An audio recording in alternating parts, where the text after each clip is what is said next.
It's time I share with you something that's been happening for the past few months. The short version of the story is that the publisher of my books, Skyhorse, has recently been publishing new books and social media content that are anti-trans and anti-science. I'm in multiple long-term contracts with Skyhorse, but I don't want my brand associated with the direction they're taking. So with the help of an attorney, I asked to be released from future obligations to Skyhorse, and they refused.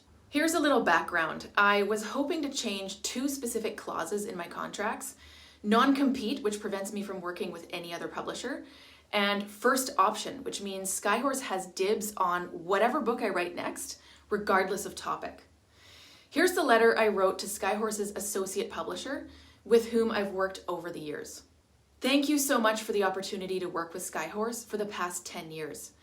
I had a great experience working with the editorial team, and I'm thankful for the book project Skyhorse offered me after publishing Vegan Vitality. Unfortunately, the direction Skyhorse is taking does not align with my own values and conflicts with what my team and I work hard to create in our coaching practice and online presence.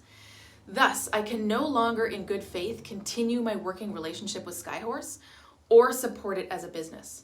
The two main areas in question are the response to the COVID-19 pandemic and material relating to transgender individuals. And there are more, but I'll focus on these.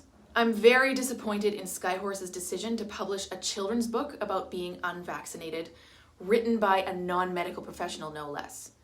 I realize it's likely that not everyone at the company has the same views, but the unified voice of Skyhorse on social media promotes an anti-vaccination viewpoint. Published under the guise of free speech, your company is intentionally giving a platform to this author and others to spread misinformation that harms public health. As an evidence-based professional, I cannot be associated with that. My team and I work hard to create an inclusive environment for our clients, readers, social media followers, and podcast listeners. As allies to the LGBTQIA+ community, and as professionals who work with this community and other historically marginalized individuals, we know that books Skyhorse has published and material is posted on social media about trans folks and gender ideology are harmful to many people. We aim to point out discriminatory and harmful content and distance ourselves from it where necessary. This is one of those cases. I'm not looking to pull my books from the shelves. I'm aiming to sever future business ties with Skyhorse by making adjustments to my contracts, eliminating the option and non-compete clauses. I hope the team at Skyhorse can support this decision and acknowledge that keeping an unhappy author on its roster would be a liability. Thank you for taking a chance on a first-time author 10 years ago, giving me the opportunity to publish further titles, and now considering this request. So I worked with my attorney throughout this process, and she communicated with Tony Lyons, the publisher and CEO of the company. He refused to make any changes to my contracts, likely from an ideological standpoint, since he's the one pushing to publish both sides, as he stated in media interviews, of issues like gender and the COVID-19 pandemic. Here's the thing though, not every topic has sides that deserve to be weighed equally. In the case of COVID, it's either science or misinformation that harms the public.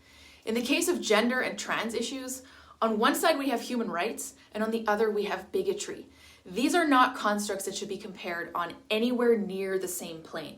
Should we be thinking critically and learning how to find legitimate research sources ourselves? Of course. Is it possible to have discussions about gender that simultaneously contain positive and problematic components? Of course, gray areas exist. But the idea that a publisher should be putting out books on both sides of concepts where one is science-based and one isn't, or where one affirms human rights and the other incites prejudice, is one I completely disagree with. In one interview, Tony Lyons stated, "We're trying to put information out that will enable people to make their own decisions. You can't do that if you just publish one side of the story." Again, transgender issues don't have sides, they have human rights. The COVID-19 pandemic does not have sides, it has science. In the same interview, Tony also said, "If I thought a book incited violence, I wouldn't want to publish it. Or if a book was blatantly racist or sexist or those kind of things." So apparently, anti-trans books and blatantly transphobic social media posts and hashtags from his company don't seem problematic to him. even though trans folks are more than 4 times more likely than cisgender people to be victims of violent crime, often hate crimes. So where do I go from here? Well, I'm not going to be publishing more books with Skyhorse, even though I'm technically tied to contracts with them. I might have a few workaround options, but I don't have a new book in the works at the moment anyways. I'll be focusing on running my fitness and nutrition coaching business, performing and teaching music, and continuing the quest for vegan world domination as always. Thank you for hearing me out, and thanks for joining me in my little corner of the internet. As always, let's keep it evidence-based and inclusive.